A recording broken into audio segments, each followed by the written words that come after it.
amigos televidentes de Radio y Televisión Dominicana. Estamos en una nueva entrega de Jóvenes Biólogos RD y hoy tenemos un programa súper especial, un programa sin maquillaje, con barba de los invitados, y porque es una edición que estamos haciendo vía Zoom, porque como estamos en cuarentena, estamos haciendo caso y estamos trabajando a distancia. Tenemos hoy 3 invitados que para mí son muy gratos tenerlos de invitados. Son todos biólogos que están trabajando con informática. Vamos a empezar con el más joven de los 3, que es nuestro especialista de iguanas y manejador oficial de drones de la Fundación Científica Españolana. ¿Qué tal? Me llamo Christopher Esquea, soy estudiante de término. Ya la profesora mencionó que estoy trabajando con iguanas con mi tesis. Me interesa mucho, o sea, yo me gradué de tecnólogo de desarrollo de software en el ITRE en el 2012. Trabajé un poco en el área en desarrollo de software, pero durante el trabajo me di cuenta de que realmente lo que me interesaba, y siempre me interesó, pero no lo quería aceptar, era estudiar biología. Y al final terminé decidiendo por empezar otra carrera y me metí en biología, pero con la medio pesado. Eso pasa, los biólogos que han llegado de otras carreras, y yo creo que ese es el caso de nuestro próximo invitado. Mi nombre es José Sánchez. Hace muchos años yo comencé con la carrera de medicina en INTEC. Entonces, simplemente sentí que con un enfoque puramente humano no era tan amplio. Yo estaba interesado en la biología molecular y como biólogo, entonces se ve la biología molecular en un enfoque mucho más amplio. Yo soy un aspirante al campo de la bioquímica evolutiva. Yo estoy interesado en investigar cómo funcionan las proteínas desde un enfoque evolutivo. Dentro de todo eso, mi campo específico de investigación son los diferentes mecanismos de muerte celular regulada, por supuesto también desde una óptica de teorías evolutivas. Y más o menos ese es mi background. Muy teórica, pero muy importante. Recordamos que hace pocos años el premio Nobel del japonés fue por esos temas. Sí. Así que José está en una línea puntera de la biología molecular. Seguiremos más adelante con el tema. Nuestro próximo invitado es una persona muy querida, porque es el nieto, nada más y nada menos que de Marcano, que fue mi asesor de tesis y fue para mí una persona muy especial en mi carrera de biología. Creo que es el único de los 3 que siempre ha sabido que iba a ser biólogo. Y para completar un ciclo en nuestras vidas paralelas, yo fui también la asesora de la tesis de licenciatura de Fritz. Bienvenido, Fritz. Bueno, muchas gracias, profesora. Primero, muchas gracias por las palabras de aliento y la invitación al programa, que me siento muy complacido de estar aquí compartiendo con ustedes. Por fin te agarré. Entonces, bueno, como dije, mi nombre es Fritz y yo actualmente soy estudiante doctoral en la Universidad Estatal de la Florida, donde estoy trabajando actualmente como curador del herbario y también me encargo de manejar la base de datos de la colección y de diseñar protocolos y programas también para eficientizar los procesos del manejo de la colección. Siempre he estado vinculado a trabajos en general de filogenética, biogeografía y diversidad de plantas tropicales. Por ejemplo, en mi maestría en el Memorial University en Canadá, trabajé con un grupo de palma sudamericana, que también tenemos un representante de Caribe, la manacla, la Platea montana, y estuve viendo las relaciones filogenéticas y biogeografía histórica de ese grupo. Otra especie bien emblemática más para Sudamérica son especies del grupo del género Uterte, que además de ser bien comunes en el Amazonas, También ahora mismo se están utilizando esta especie que se llama azaí para incluirla en bebidas nutritivas. Y bueno, sí, pretendo La ser... bebida milagrosa para perder peso y para todo. Ya, Sí, bueno, dando mucho ahora. O sea que hay varias especies de ese grupo que tienen buen prospecto económico. sí, tienen buena perspectiva. Sí. Entonces, Free, estás en camino al doctorado, ¿verdad? Sí. ¿Eres candidato ya o casi candidato? No, todavía no. Todavía. Pero No has dado todavía el paso como Natalia. ya. Bien, pero va por ahí. Sí, y estoy todavía armando el proyecto y en parte quiero estudiar la relación entre Islas del Caribe, la biodiversidad dentro de una dimensión, tomando en cuenta la historia evolutiva de los grupos y ver si encuentro patrones filogenéticos que de cierta manera ayudan a inferir factores ecológicos que influyan en la ensamblaje de especies.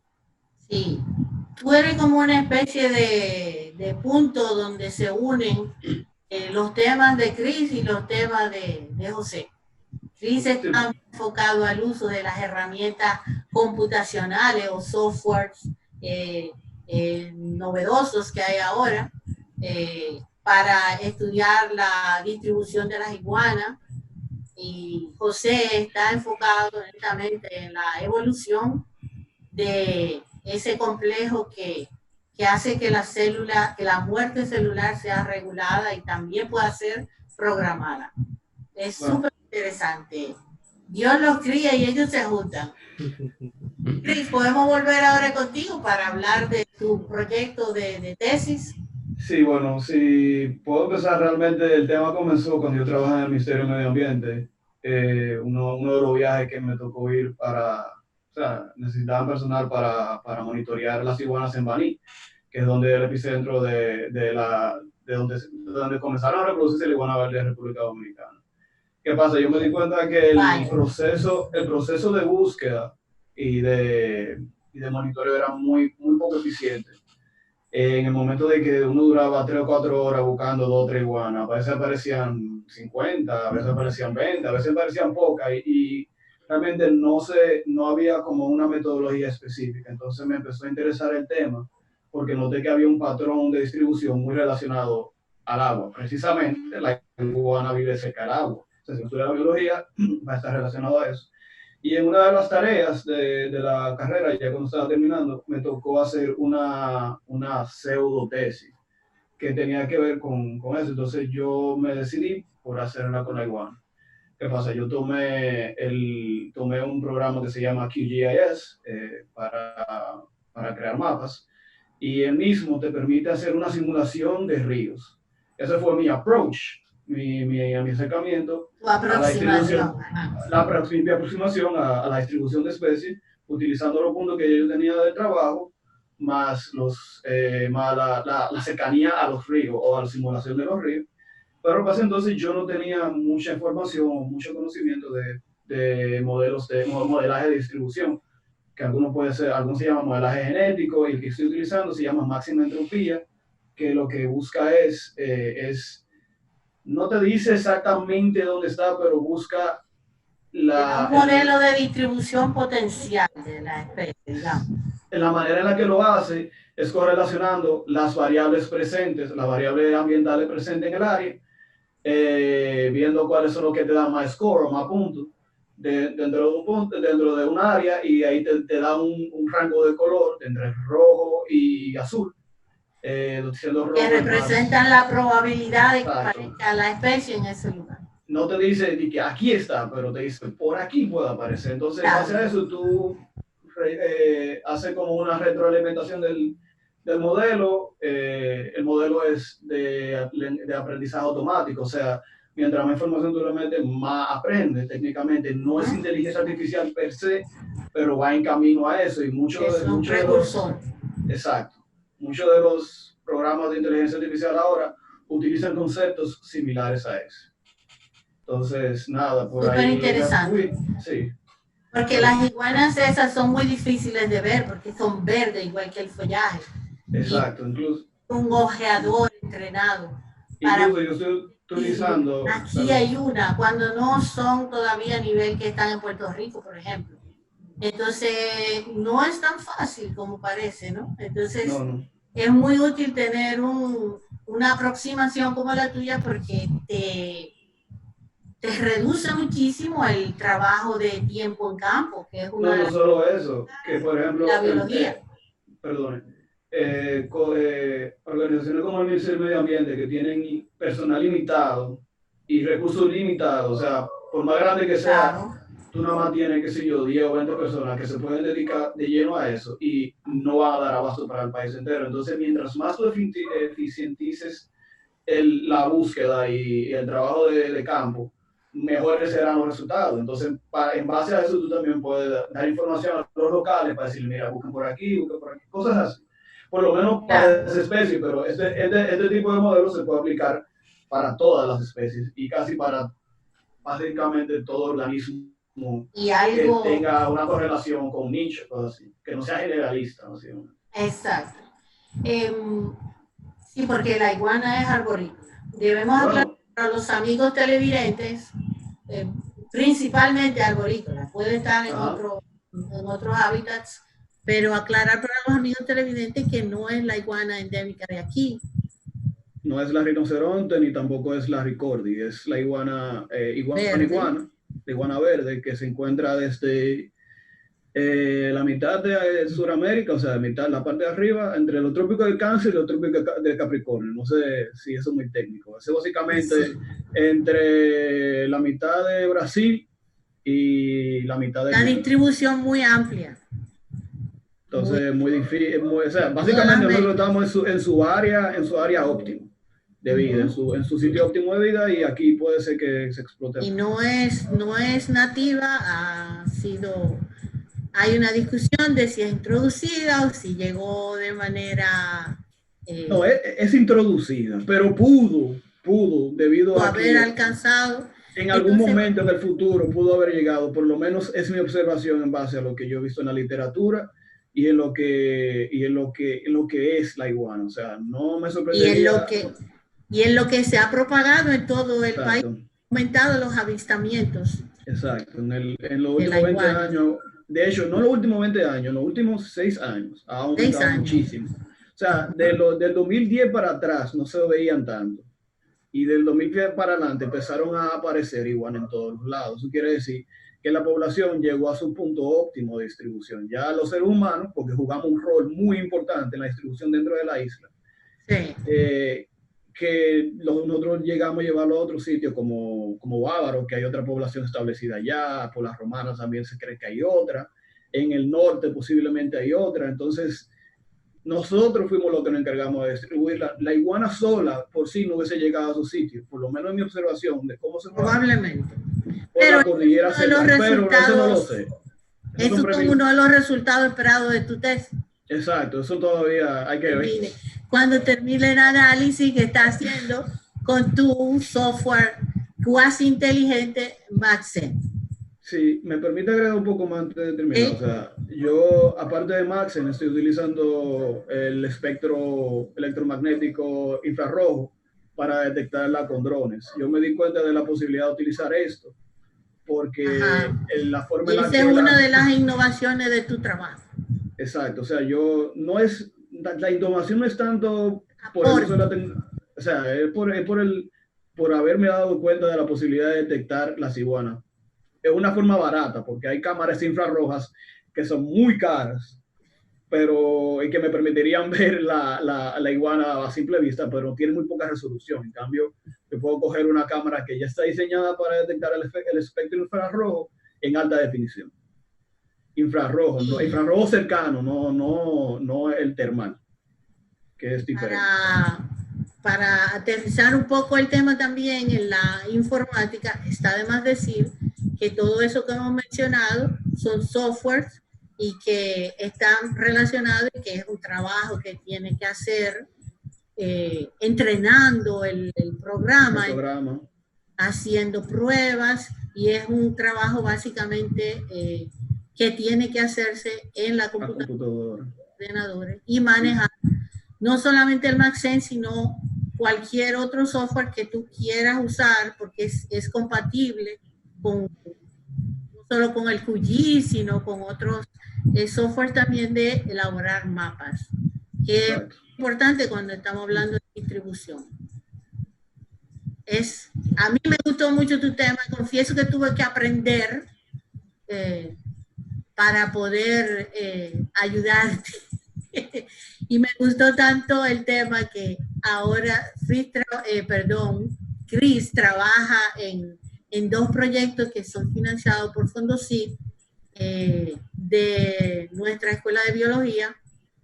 Uno en la escuela de geografía, pero estoy participando yo como co-investigadora, y Fritz es auxiliar de investigación de ambos proyectos. Uno está terminando y otro está comenzando. Y todo eso es por la versatilidad de este software del Maxent, del Máxima Entropía. Y eso demuestra que estamos entrando a la era cibernética un poco despacio, pero ustedes son la generación de los nuevos guerreros de la informática en la biología. Vamos ahora a José para volver luego con Fritz y ustedes pueden intercambiar. José, por favor, tu proyecto, que es tu tesis de licenciatura, que ya está terminada a la espera de que sea examinada, que está en proceso de revisión, y que es bioinformática, y como tú me dijiste una vez en clase de ecología, no sé si te acuerdas, yo voy a hacer una tesis que no tenga que ir al campo, y al que no le guste eso, pues va a tener que ponerse al día. Y yo le dije, no te preocupes, José, para cuando eso ocurra, yo estoy segura que estaremos más que al día. Y este día ha llegado. Y así ha sido. Así ha sido. Perseverar sobre todo. Ok, yo considero que antes de entrar en el tema de la tesis, hay que conceptualizar qué es la muerte celular regulada. O sea, como es un tema para mucha gente un poco abstracto. Claro. La muerte celular regulada comprende una serie de mecanismos que le indican a una célula o a un grupo de células en un organismo que se autoprogramen para morir o que se suiciden. Y esto lo hacen en una serie de escenarios fisiológicos y completamente muy normal. O sea, por ejemplo, durante el equilibrio de los tejidos, durante la vida de un individuo, hay células que envejecen o acumulan ciertas mutaciones que son peligrosas para el organismo y que deben ser eliminadas por estos mecanismos. O sea, por ejemplo, en el humano, diariamente se suicidan entre 50 a 70 billones de células sin que uno se dé cuenta. O sea, que es un claro, las células también tienen un ciclo. Sí, correcto. Y estos mecanismos están asociados también con ciertas enfermedades. Por ejemplo, en el cáncer, simplemente lo que pasa es que en un tejido dado, en un área del cuerpo, las células pierden la capacidad de llevar a cabo estos mecanismos y comienzan a dividirse sin control y no se mueren de forma regulada. Por lo que considero que es de vital importancia hacer este tipo, o sea, estudiar cómo funcionan estas proteínas en estos mecanismos. Ahora ya con este concepto dado, mi tesis fue en un contexto puramente computacional. O sea, se utilizaron herramientas informáticas para hacer una caracterización estructural y funcional y guiado por análisis evolutivos de un complejo proteico llamado apoptosoma, el cual participa en un proceso de muerte celular programada, regulada, que se llama apoptosis. Entonces, esta tesis se hizo en el Instituto de Investigaciones Botánicas y Zoológicas de la Universidad Autónoma de Santo Domingo y fue asesorada por José David Hernández Martich. Y de la misma universidad. Y es el director de la escuela. y Steven Massey de la Universidad de Puerto Rico, que es un informático. Él está en el recinto de Río Piedras. Entonces, esta tesis consta de varias partes. O sea, lo primero que tengo que decir es que este complejo proteico se ha caracterizado en 3 especies. En el humano, en la mosca de la fruta, que es un insecto, y en el gusano Caenorhabditis elegans. Entonces, lo primero que se hizo fue que se determinó la historia evolutiva del complejo proteico en animales. O sea, se hicieron análisis de similitud, comparando secuencias y análisis filogenéticos, y por sorpresa se identificaron versiones distintas a las ya identificadas en otras especies del complejo proteico, por lo que ya tenemos en un futuro apoptosomas con dinámica diferente por caracterizar. Lo que siguió fue que se tomaron... Y ese es un aporte de tu tesis, ¿no? Sí, correcto. O sea, que se identificaron apoptosomas nuevos. Exacto, sí, nuevas rutas. Con análisis evolutivo, sí. Pero lo más interesante viene ahora, o sea, luego de eso, o sea, en esta filogenia se tomaron las secuencias proteicas de las especies que tienen la misma versión que nosotros, o sea, los humanos. O sea, que es el apoptosoma formado por APAF1. El APAF1 es la proteína principal, la más importante, la que forma el chasis del complejo proteico. Entonces, a esta secuencia se les ejecutó un análisis de coevolución proteica. Coevolución proteica. Y a nivel de proteínas, ¿cómo funciona esto? O sea, la coevolución en las proteínas ocurre a nivel de los aminoácidos, que son las unidades que forman a las proteínas. Ajá, correcto. Y este fenómeno se da cuando en un sistema, o sea, tú tienes un grupo de aminoácidos que tienen cualquier tipo de interacción. Entonces, si ocurre en un grupo de esos aminoácidos cambios o mutaciones, eso va a generar cambios o mutaciones compensatorias en los otros aminoácidos para que la interacción se mantenga en el transcurso de la evolución del complejo proteico.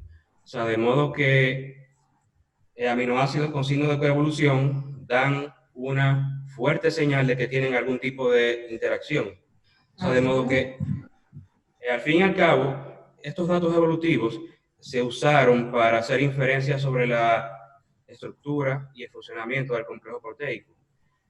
Y se descubrieron algunas cosas, o sea, se hicieron inferencias y se descubrieron interacciones no descritas previamente por otros autores, o sea, que son en la literatura potencialmente nuevas. Sí, correcto. Eso es muy interesante, porque es una tesis de licenciatura que al parecer pudo haber sido de una maestría, un doctorado, ¿no? Sí, o sea, pero entre las cosas más importantes que se descubrieron, por ejemplo, hay otra proteína que forma parte del complejo proteico que se llama citocromo C. O sea, el citocromo C lo que hace es que activa a la PAF1. O sea, cuando las células reciben los estímulos para morirse a través de este mecanismo, la PAF1 se activa a través de una interacción con el citocromo C. Y de estos datos yo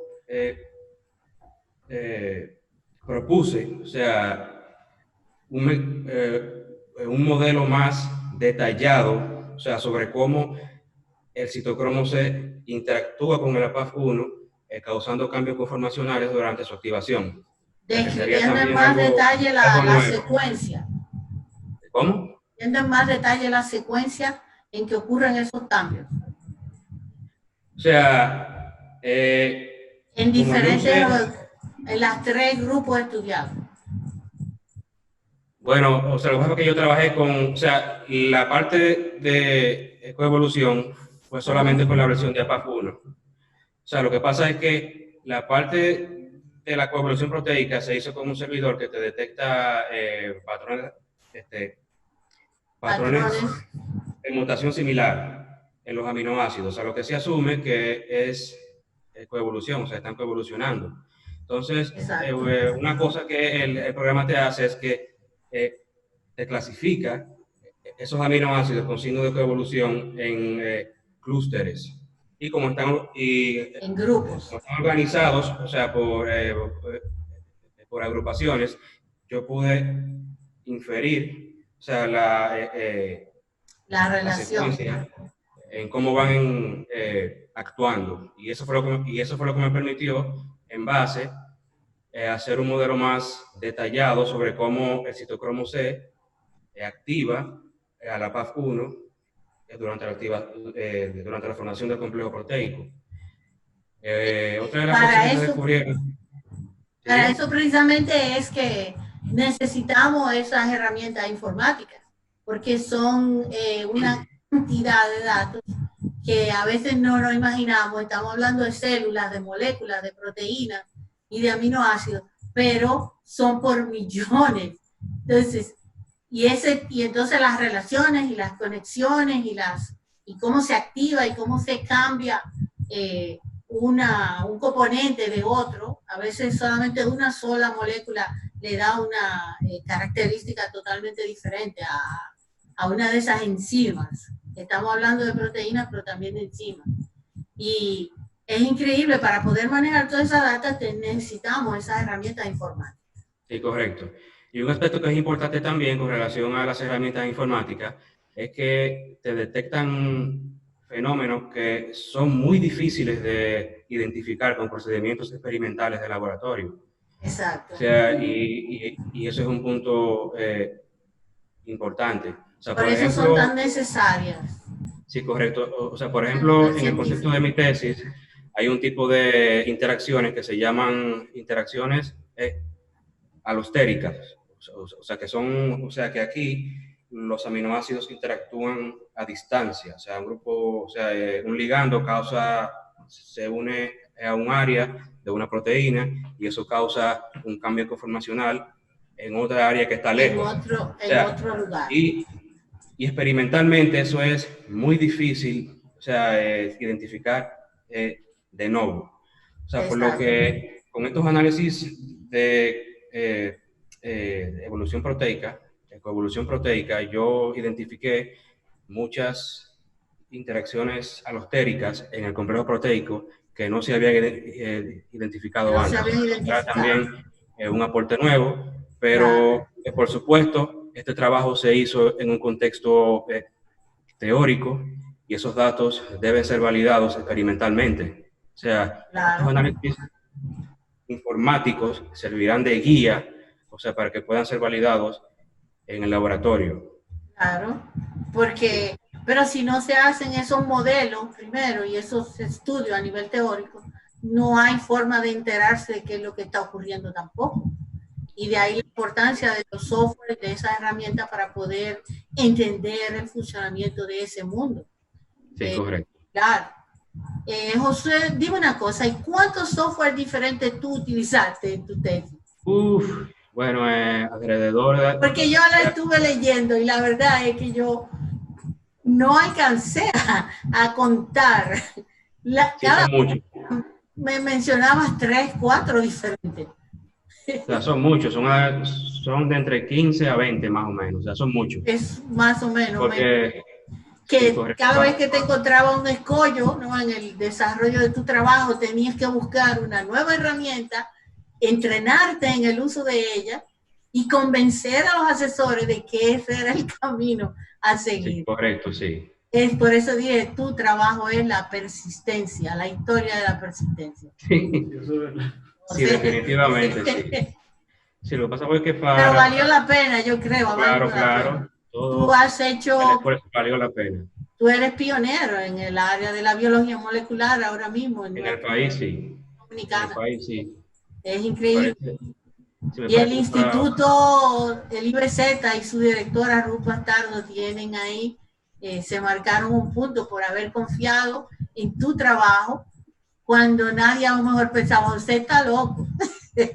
Y le agradezco mucho por haberme dado un espacio allá en el instituto, claro, ya que se está haciendo un trabajo muy ajeno a lo que se ese es el trabajo de nosotros, lo de nuestra generación. Sí, correcto, sí. Y darle a ustedes la oportunidad de entrar a la ciencia, ¿no? Y dejar que nuestra escuela y nuestra universidad también puedan brillar con ustedes un poquito. Gracias, José. Volvemos contigo en un momento. Ahora le toca a Fritz. Bueno, muy interesante los trabajos de José Antonio y Christopher. Y yo quería hacer hincapié en que ese tipo de trabajos se benefician con la fuentes de datos que acumulan un número masivo de datos que están públicamente disponibles.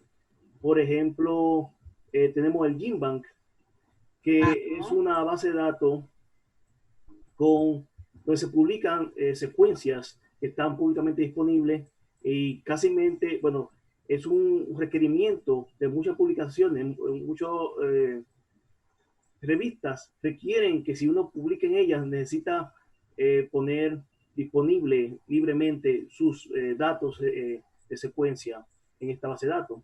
Así que hay un montón, hay una gran variedad de tanto de secuencias de genes específicos como también hay de genomas ensamblados completamente. Y yo creo que José utilizó el GenBank en su... Sí, correcto. Si mi secuencia yo la obtuve de ahí. Claro, no hay otra manera. Bueno, puede que hayan otras, pero esa es la más socorrida. Esa es la más socorrida. Sí, y este es un ejemplo de cómo se puede utilizar, o sea, se pueden hacer publicaciones solamente con un dato de GenBank. Y yo creo que también es algo muy importante ahora en esta situación que vivimos. Claro. Ahora que no podemos ir al campo, ¿verdad? Y a veces los trabajos de laboratorio están limitados y también en el campo está limitado. Entonces, este tipo de análisis computacionales son muy bienvenidos en este tiempo. Claro. Y no solamente con el GenBank, por ejemplo, se puede hacer mucho tipo de análisis filogenético de especies también. O sea, entonces trabajó con proteínas per se. Ajá. Pero se puede hacer también de especies. Y la cuestión es que, por ejemplo, hay veces que se hace un análisis filogenético de un grupo pequeño y después otros investigadores han hecho otros análisis filogenéticos, incluyendo algunas especies, pero tal vez algunas nuevas de esos grupos. O sea que al final se puede también explorar que si yo puedo de un grupo particular hacer una mejor filogenia de la que está publicada actualmente, porque ahora incluye mucho más marcadores genéticos o incluye más especies, y de eso también se pueden sacar publicaciones. O sea que podemos utilizar mejor, decidir mejor el nivel en que queremos trabajar con una sola especie, queremos trabajar con un grupo o con una filogenia completa. O con un ecosistema. Exacto. Hemos utilizado varias veces el término filogenia, estudio filogenético, pero no hemos aclarado para los televidentes el concepto. Me gustaría que Fritz aclarara ese término, por favor, para que mejor a los que nos están siguiendo. Bueno, toda la vida en la Tierra, seguimos la hipótesis que todo tiene un ancestro común. Exacto. Entonces, una filogenia es como un árbol, imagínense como un árbol genealógico. Ajá. Pero el árbol genealógico lo hacemos a nivel de, bueno, nuestra familia, nuestros padres, abuelos y así. Y esto lo estamos haciendo los ancestros, pero ya a distintos niveles taxonómicos. Puede ser a nivel de especie o poblaciones, o incluso a nivel de cómo han evolucionado las proteínas, y se ven las relaciones. Entonces se trata de hacer qué entidad es la más cercana, tiene una relación más cercana que cualquier otra entidad. Por ejemplo, si dos especies están más cerca relacionadas entre ellas que cualquier otra especie. Y en esa se trata de hacer un árbol que se bifurque dicotómicamente hasta llegar a un punto de origen en común. Hay cosas que se van separando, van divergiendo. Ya. Sí. Pero una cosa que quizá la gente, los televidentes no puede ayudarlos a entender, el hecho de que, vamos a ver cómo lo pongo, a mí me gustan los sistemas complejos, pero una forma de ver, por ejemplo, el trabajo de José, el trabajo de Fritz y lo que yo estoy haciendo, como si fuera un conjunto, de ver que, por ejemplo, José se enfoca en la parte molecular, en los mecanismos moleculares, en la maquinaria molecular, los sistemas dentro de la célula que provocan o desencadenan la filogenia. En el caso de Fritz estudia la filogenia, José estudia los mecanismos que provocan la filogenia, o sea, que provocan la evolución de los organismos. O sea, uno lo puede quizá ver como una muñeca rusa, una matryoshka, una cosa dentro de otra que se expande de adentro hacia afuera y de afuera hacia adentro. O sea, si quizá llegamos a pensar, o sea, si vemos la biología de esa manera, que yo creo que es una estructura de sistemas dentro de sistemas. De sistemas. O sea, eso se llama como el pensamiento de sistemas o systems thinking. Es una tendencia en la ciencia que se ha venido desarrollando en los últimos y que es una y que es una filosofía. Una idea que empezó en la biología Exacto. Teórica de los años 50. Sí, empezó con, yo creo que luego francés. ¿No con quién?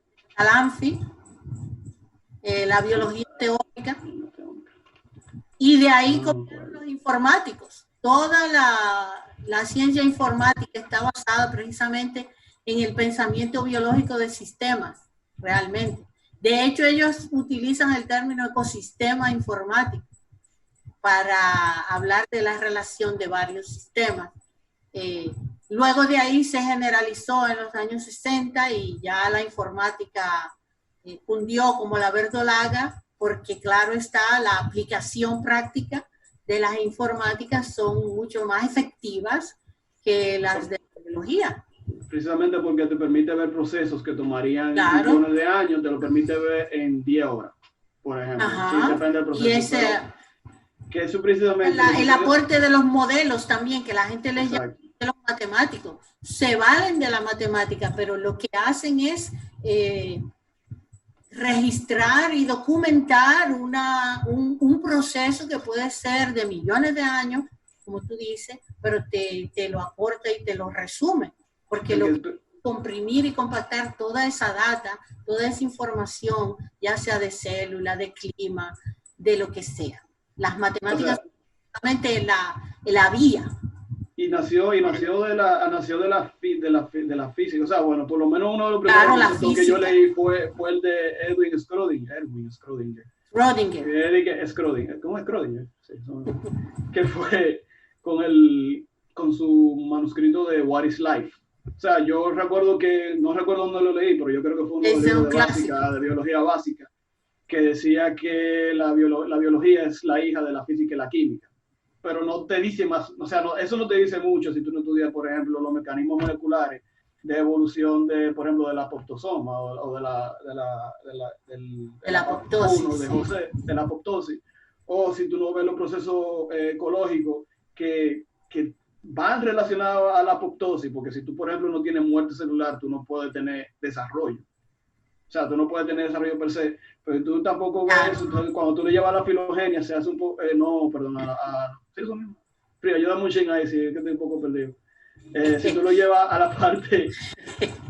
la parte ecológica, entonces la complejidad aumenta, pero aumenta a un nivel de que tú puedes todavía palparlo. O sea, se puede medir de cierta manera.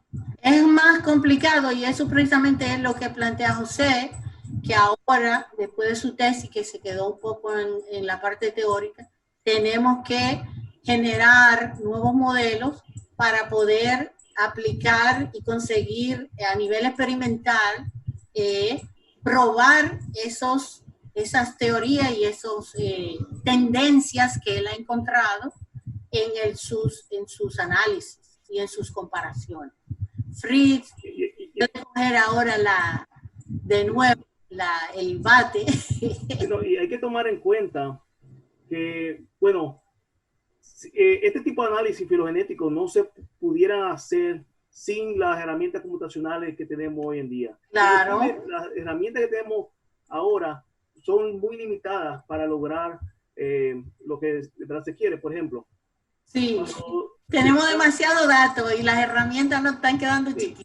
exacto, y no solamente la cantidad de datos, sino cuando uno quiere ver las relaciones de especies, lo que se quiere lograr es un árbol que se bifurque dicotómicamente, ver siempre Que se cuál divide es en la dos. entidad más cercana a la otra. Y para lograr eso, depende mucho de cuántas de estas entidades utilicemos, sean especies, proteínas o otras. Y la cuestión es que aumenta en una escala súper exponencial, de manera que si uno ya cuando uno llega, por ejemplo, con 53 especies por ahí, ya uno está, las posibilidades de combinaciones que pueden, cómo pueden estar relacionadas estas especies, ya sobrepasa la cantidad de átomos en el universo. Sí. De Wow. manera que es muy limitado. Entonces, una computadora ahora mismo no puede hacer ese tipo de cálculos. Nunca vamos a poder ver la respuesta óptima. Por eso se usa mucho procesos heurísticos y probabilidades para ver estas relaciones, porque computacionalmente Claro. ahora mismo y tenemos que recurrir a los modelos, precisamente. Porque nunca vamos a poder conocer la realidad en tiempo real ni en su extensión real. Estamos, como tú dices, muy limitados todavía. Y aún con esas herramientas que hemos creado maravillosas de la informática, aún así cada vez nos vamos reconociendo más maniatados, si así se quiere, por la gran diversidad de la biología en todos sus aspectos. Hacer hincapié en la importancia de que la cantidad de datos que tenemos ahora disponible a nuestra disposición y que se pueden utilizar para investigación, que puede ser a calidad publicable. Por ejemplo, tenemos para el tipo de trabajo como el que hace Christopher, una cantidad de especímenes de todo el mundo que se encuentran depositados en base de datos como agregadores, como el GBIF. Y de esa manera se puede utilizar para hacer predicciones, por ejemplo, de distribución de especies en temas de cambio climático. O se ha usado mucho ahora para hacer predicciones de cambios fenológicos, no solo distribución en cambio climático, pero también cambios en la fenología, de la floración de diferentes especies. Sí, de las plantas. En los ejemplares, tenemos imágenes de esos ejemplares, los estadios fenológicos que están colectados, y tenemos ya cada vez una cantidad creciente de datos. Y lo importante, yo creo, de bases como esa de Global Biodiversity National Facility, el GBIF, que Free mencionó, es que permite a los investigadores transparentar una parte de su data en crudo, que es muy importante porque una cantidad de artículos fueron retirados recientemente de journals de mucho estatus, precisamente porque luego no había acceso a la data original. Entonces eso no es ético. Eso no es ético. Entonces, ese tipo de plataformas que están a disposición de todo el mundo, que solamente tienen que acceder, incluso mis estudiantes de botánica sistemática, lo hemos introducido y es casi una obligación cuando están haciendo las presentaciones de la familia, que tienen que buscar más de una base de datos. Están los herbarios, está el GBIF, está iNaturalist y todas las que tengan a su disposición para que actualicen y tengan mapas actualizados, porque esa es la idea, ¿no? Que haya transparencia y que puedan introducir ahí sus datos crudos, o sea, colecté esto aquí, allí, tal día, a tal hora con fulanito, la planta está vacía, asado, y entonces esa información la puede utilizar todo el mundo.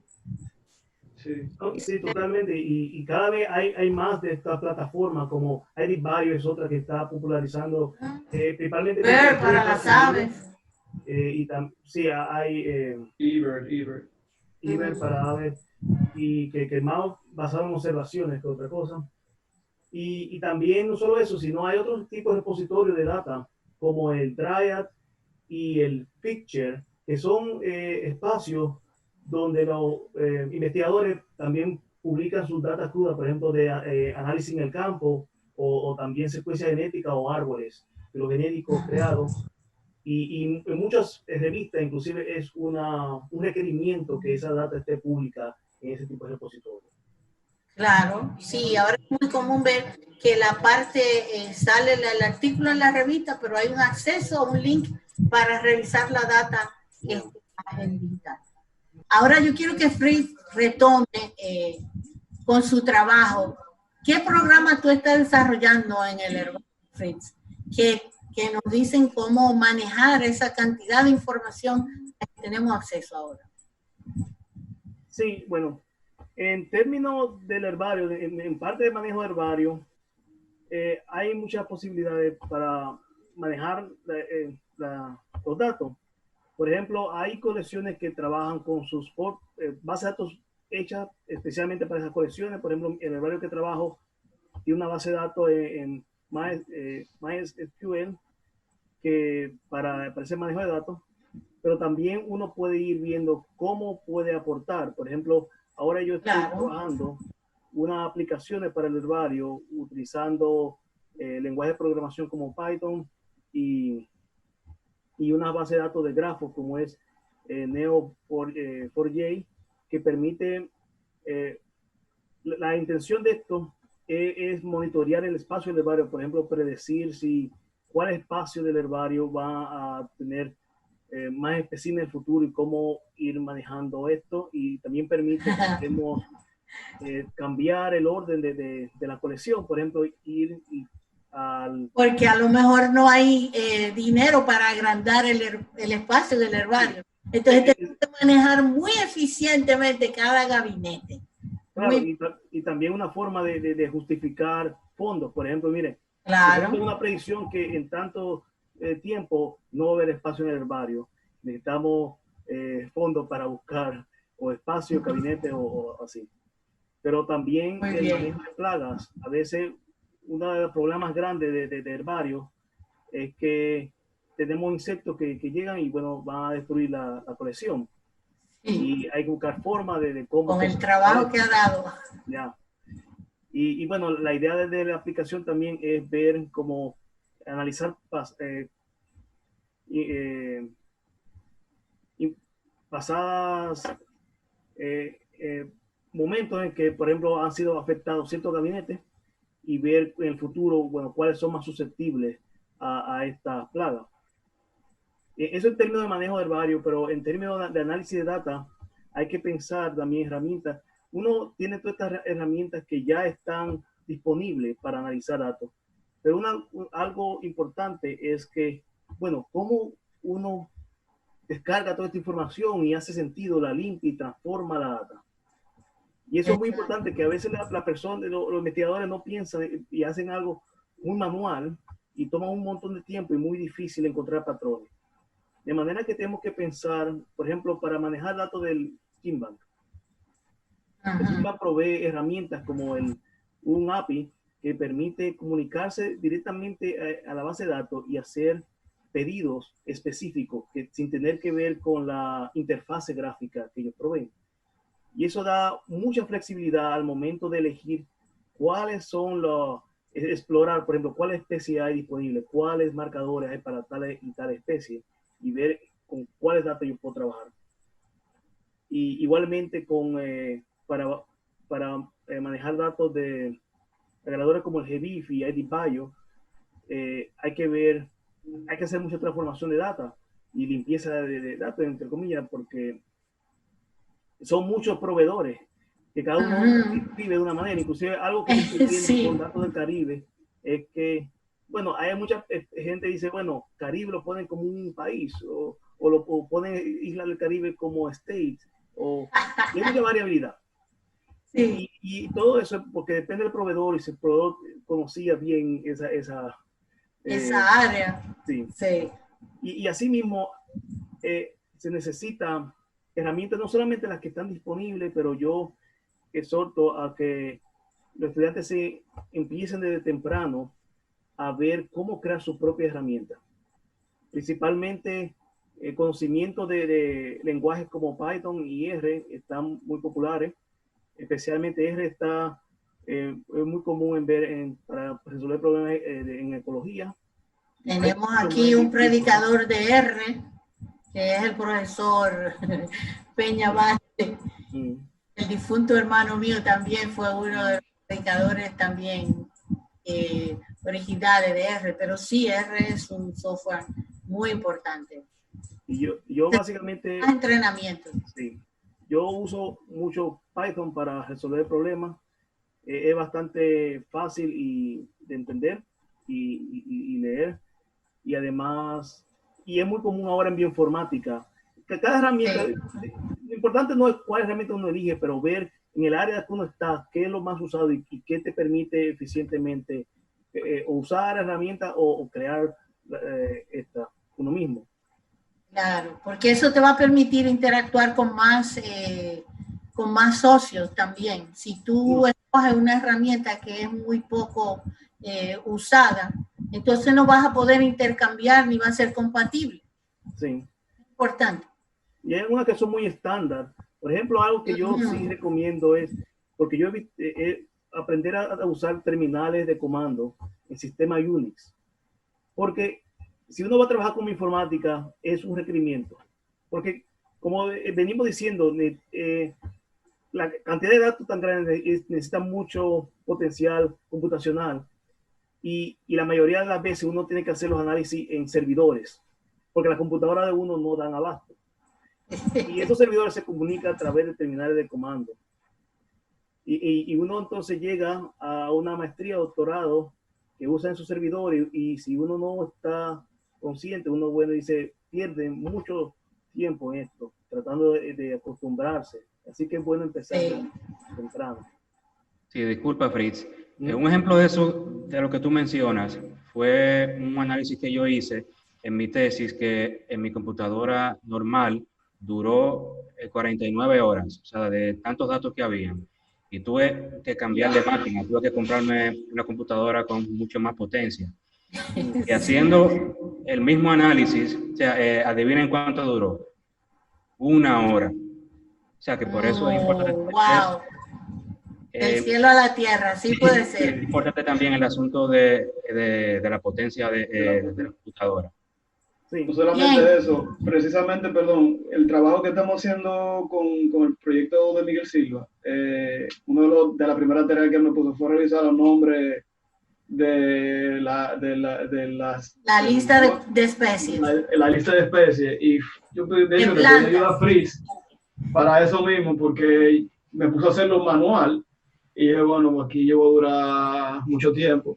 Al final hice una mezcla entre manual y automático, pero fue porque no quería perder tiempo. Ya tenía una semana dándole vueltas de cómo le iba a entrar al trabajo. Y uno se aburre cuando no llega a una solución. Entonces yo estaba durando mucho, nada más haciéndolo y que revisándolo uno por uno. Entonces lo que hice fue, Fritz me recomendó una herramienta en internet que me bajó, o sea, que me chequeó los nombres por mí. Entonces yo lo que hacía era, estaba chequeando los nombres, entonces iba uno por uno, hacía un find, y así, pero para la próxima yo estoy pensando hacer un script de Python, que es lo automático, porque ya yo sé el proceso que tengo que hacer, y eso es... Y además se va a responder a tus objetivos. Exacto, porque el detalle con el desarrollo de software, que es algo que yo no vi en el ITLA, cuando lo vi al final ya, cuando empecé a trabajar, es que el trabajo de software no es que te llega a toda la cabeza como uno ve en la televisión o que pasa rápido. Tú tienes que realmente entender el problema, ver los procesos que tú vas a utilizar y cuando tú lo puedes plasmar en papel o en digital, como tú quieras, en un diagrama de flujo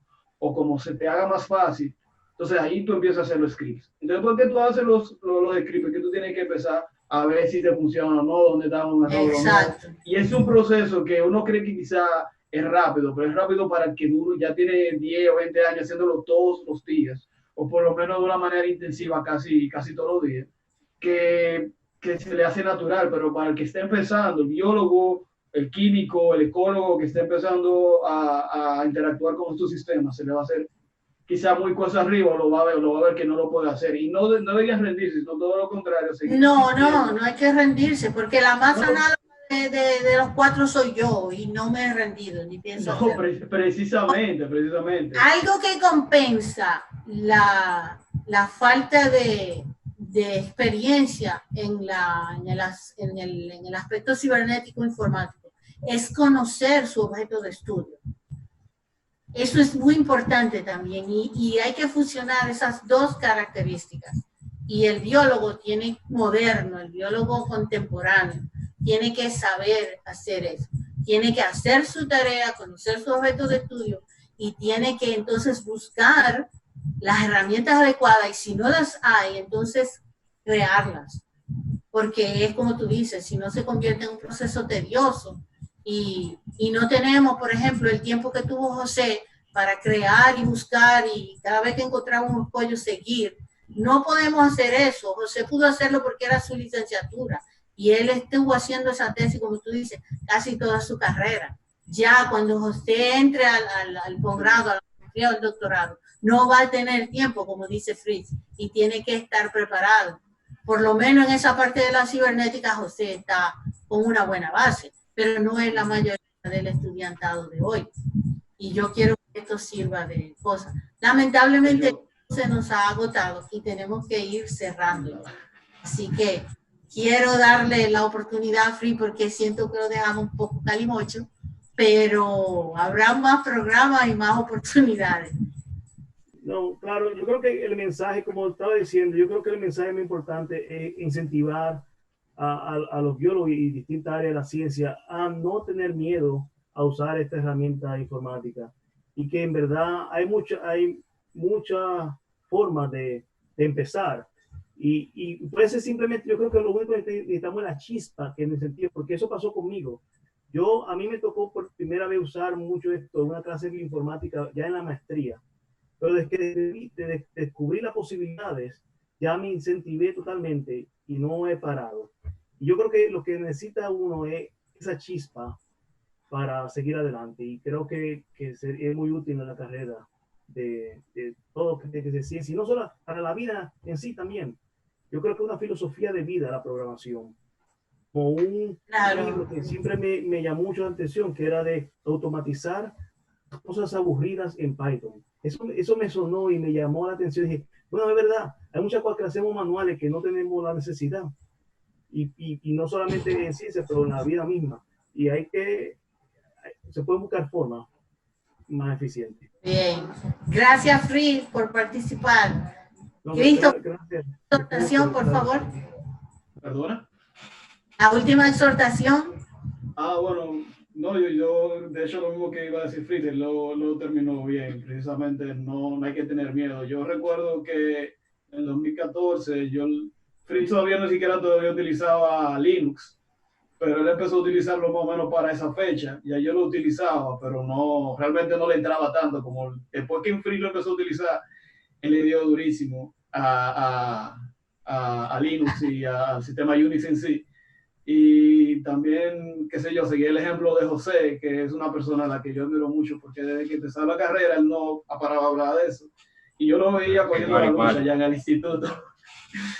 Y me ha pasado lo mismo con mi tesis, porque ha sido un poco cuesta arriba, porque los conceptos que yo decidí estudiar no son muy abarcados en la carrera. No eran muy comunes, pero ya cada vez son más. Ya sí lo son, pero en el momento que yo lo decidí, no estaba muy expuesto, aunque yo creía que sí, y solamente me ha costado seguir profundizando en el área. Porque claro. Y tenemos que convencer a los demás del entorno, esa es la única solución. Exacto. Rendirse no es una opción, muchachos. Sigan así como José. La despedida, José, por favor. Bueno, vamos de despedida. Un comentario primero. O sea, los estudiantes siempre tienden a salirles huyendo a lo que es biología molecular. Sí. O sea, pero yo les voy a decir... A muchas cosas. Yo les voy a decir, como dice mi querido profesor Carlos Rodríguez, el biólogo que no tiene al menos una noción básica sobre biología molecular no va para ningún lado. O sea, porque ya cada vez las técnicas moleculares se usan más ya en sistemática, taxonomía. Y casi todos los proyectos requieren un análisis molecular. Correcto, o sea que si le sales huyendo la biología molecular te va a caer atrás y haga mal. O sea que incentívense. Bueno, amigos televidentes, no tenemos tiempo para más y gracias por estar aquí con nosotros en esta iniciativa Jóvenes Biólogos RD. y por el canal nacional, la televisión dominicana, canal 4RD. Gracias.